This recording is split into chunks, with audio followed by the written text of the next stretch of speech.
करेंगे। सर, आज आपको बीजेपी की तरफ से कोई ऑफर हुई है ज्वाइन करने के लिए? अब तक धमकियां बहुत मिली कि बीजेपी में आ जाओ, अच्छा रहेगा तुम्हारे लिए, तुम्हारे परिवार के लिए।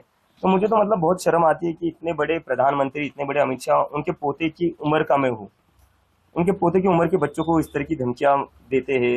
मतलब क्या क्या फायदा तुम्हारे इतने बड़े प्रधानमंत्री या गृह मंत्री होने का, अगर तुम्हें बच्चों को इस तरह की धमकियां देनी पड़ती है।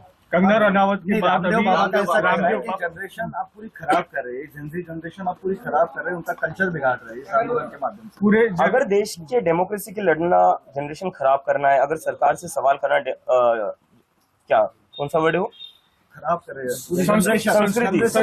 संस्कृति। अगर डेमोक्रेसी के लिए लड़ना संस्कृति खराब करना है, अगर सरकार से सवाल करना संस्कृति को खराब करना है, अगर अपने फ्यूचर के लिए लड़ना संस्कृति को खराब करना है, और अगर अपनी पढ़ाई के लिए लड़ना संस्कृति को खराब करना है, तो हम संस्कृति खराब कर रहे हैं।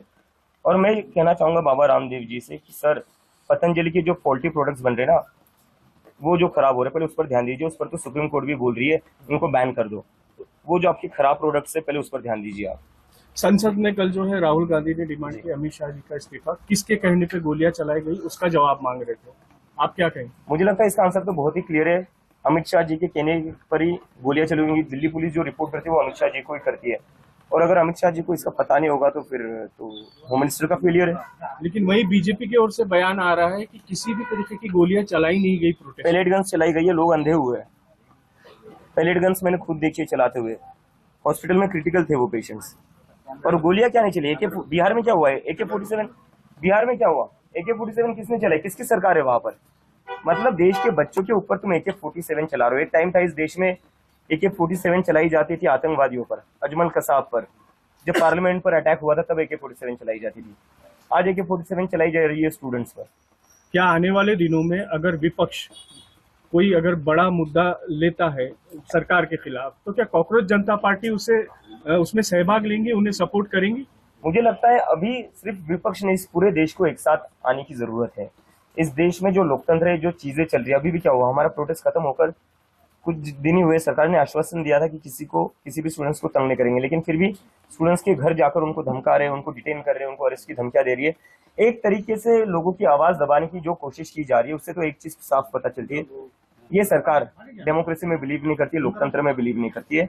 इस सरकार की वजह से इस देश का डेमोक्रेसी और लोकतंत्र कमजोर हो चुका है। लोकतंत्र को बचाने के लिए, संविधान को बचाने के लिए सिर्फ विपक्ष नहीं, सभी लोगों को एक साथ आना पड़ेगा, और हम सब एक साथ आएंगे। विदेशी फंडिंग आपको हो रहा है, किया जा रहा है फंडिंग।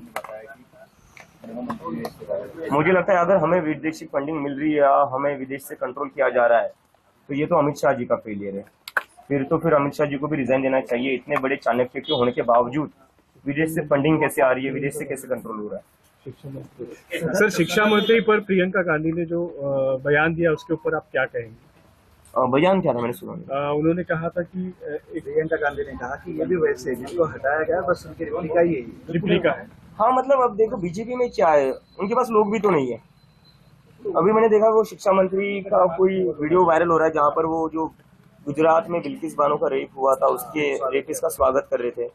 तो ये पार्टी बस गुंडों और बलात्कारियों का स्वागत करने में इनका वही काम है। इस देश में कहीं पर भी बलात्कार होता है, बीजेपी के लोग पहुंच जाते हैं हारमाला लेकर कि भाई बहुत अच्छा काम किया तुमने, आओ तुम्हारा स्वागत करते हैं। कुलदीप सेंगर तो इनकी पार्टी का है। ये पार्टी में बलात्कारी और गुंडों का ही स्वागत किया जाता है और उनको ही सम्मान मिलता है, और बाकी जो हम जैसे नागरिक हैं, हम जैसे जो स्टूडेंट्स है, उनके लिए पैलेट गन से, उनके लिए लाठी है, और बिहार में तो AK-47 भी निकाल दी। We are people with a difference. We are the people of this country who believes in democracy, who believes in the Constitution of India, who believes in Dr. Baba Saheb Ambedkar, and who believes in the philosophy and values of Mahatma Gandhi.